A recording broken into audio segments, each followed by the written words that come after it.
Bayangin, danau vulkanik terbesar di Asia Tenggara, raksasa air yang kedalamannya mencapai lebih dari 500 meter, tiba-tiba ngalamin penyusutan yang gak main-main. Apakah Danau Toba bakal beneran mengering atau ini cuma kepanikan sesaat? Banyak yang mikir danau seluas Danau Toba itu kebal dari perubahan cuaca. Padahal monster iklim bernama El Nino lagi diam-diam menguras miliaran liter air dari sana. Apa yang sebenarnya terjadi di Danau Toba saat ini? Kenapa garis pantai danau mulai bergeser? Kita bongkar sains di baliknya sekarang juga menurut pemahaman Bang Beka.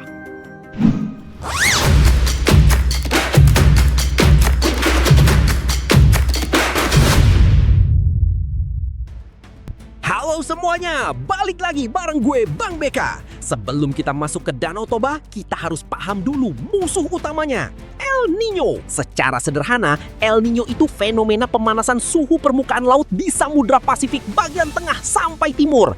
Efeknya ke Indonesia apa? Angin pembawa uap air malah tersedot ke arah Pasifik. Hasilnya wilayah Indonesia termasuk Sumatera Utara ngalamin kemarau panjang, curah hujan yang drop drastis, dan suhu udara yang melonjak lebih panas dari biasanya. Sains volatilitas air danau. Nah, kalau kalian lihat judul konten kita hari ini, ada istilah yang bikin penasaran. Volatilitas air danau. Apaan sih maksudnya? Sederhananya, volatilitas di sini menggambarkan tingkat naik turun yang tajam atau ketidakstabilan tinggi pada volume dan permukaan air danau dalam rentang waktu tertentu. Bayangkan, danau itu pada dasarnya mirip seperti tabungan bank air. Pemasukan saldonya berasal dari curah hujan, presipitasi, dan limpasan aliran sungai, inflow. Sedangkan pengeluarannya terjadi secara alami lewat proses penguapan, evaporasi, serta aliran air yang keluar, outflow. Dalam kondisi cuaca normal, sistem transaksi air ini berjalan sangat seimbang dan harmonis. Tapi begitu fenomena El Nino datang menyerang, hukum keseimbangan alam ini langsung rusak total. El Nino memberikan pukulan ganda yang bikin danau tekor besar-besaran. 1. Curah hujan drop drastis. Hujan yang makin jarang membuat debit air dari sungai-sungai pemasok di sekitar Danau Toba menyusut secara signifikan. 2. Suhu panas ekstrim. Lonjakan temperatur udara memicu tingkat penguapan evaporasi naik pesat. Air danau tersedot menguap ke atmosfer jauh lebih cepat dari biasanya.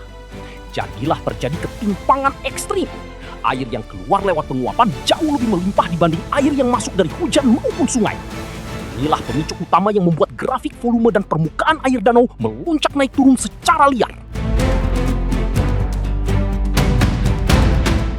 Realitas kondisi Danau Toba saat ini. Sekarang kita bawa teorinya ke lapangan. Bagaimana kondisi Danau Toba saat ini? Danau Toba punya luas permukaan sekitar 1.130 km persegi. Dalam beberapa periode dampak El Nino kuat, tinggi muka air Danau Toba tercatat mengalami penurunan hingga beberapa puluh sentimeter, bahkan hitungan meter di area dangkal. Mungkin ada yang bilang, cuma turun setengah meter doang bang. Eits, tunggu dulu. Setengah meter di danau seluas 1.100 km persegi, itu artinya ratusan juta meter kubik air hilang. Itu setara jutaan kolam renang olimpiade yang menguap begitu aja. Dampaknya apa buat warga dan lingkungan sekitar? 1. Pasokan listrik PLTA Asahan. Air dari Danau Toba itu mengalir ke Sungai Asahan yang muter turbin PLTA Sigura-Gura dan Tangga. Kalau debit air Toba drop, produksi listrik untuk wilayah Sumatera Utara bisa terganggu. 2. Dermaga dan transportasi. Dermaga-dermaga penyeberangan kapal kayu maupun roro mulai kesulitan bersandar karena perairan pinggir danau makin dangkal. 3. Petani ikan keramba. Fluktuasi air yang drastis memicu perubahan suhu dan kadar oksigen terlarut, dissolve oksigen. Efeknya, ikan-ikan di keramba jaring apung KJA stres dan bisa mati massal. Tapi jujur ya, apakah El Nino satu-satunya biang kerok? Enggak juga. El Nino itu pemantik alami dari alam, tapi aktivitas manusia di sekitar daerah tangkapan air, DTA, Danau Toba memperparah dampaknya. Deforestasi atau penggundulan hutan di perbukitan sekitar danau bikin tanah kehilangan kemampuan menyerap air hujan. Jadi pas hujan, air langsung bablas jadi banjir bandang. Tapi pas kemarau, nggak ada cadangan air tanah yang mengalir ke danau. Kombinasi antara kerusakan ekosistem lokal plus cuaca ekstrim global akibat El Nino inilah yang bikin kondisi air Danau Toba makin rentan. Kesimpulannya, fenomena El Nino bukan sekedar isu cuaca panas biasa. Fenomena ini adalah pengingat nyata betapa rapuhnya ekosistem air kita, bahkan untuk danau raksasa sekelas Danau Toba.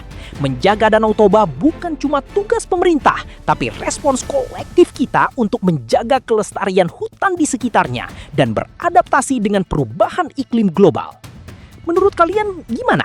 Ada yang tinggal di sekitar Danau Toba atau baru aja liburan ke sana? Coba tulis kondisi yang kalian lihat di kolom komentar di bawah. Kalau suka pembahasan kayak gini, jangan lupa tekan tombol like, share, dan subscribe biar nggak ketinggalan konten edukatif berikutnya dari Bang Beka. Gue Bang Beka, sampai jumpa di video selanjutnya.